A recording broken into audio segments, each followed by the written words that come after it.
வணக்கம் அன்பு உறவுகளே. பசியோடு உட்காரணுன்றாங்க எங்கள் பந்தியில் சாப்பிட்றதுக்கு.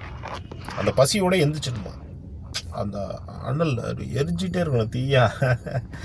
இன்னொரு நல்லா தாங்க சொல்லியிருக்காங்க,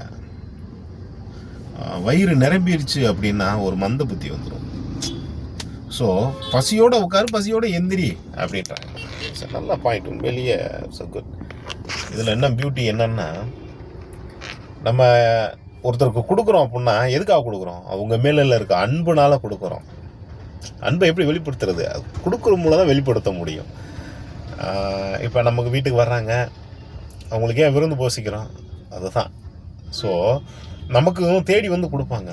அதெல்லாம் வந்து உண்மையான அன்பு. அதெல்லாம் அதெல்லாம் உண்மையில் வாழ்க்கையில் பெரிய பாக்கியம் அதெல்லாம்.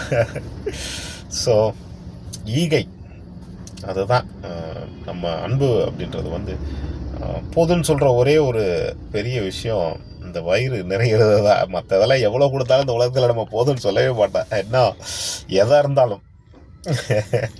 ஸோ எல்லாரும் எல்லா வளமும் பெறணும், நலமும் பெறணும்.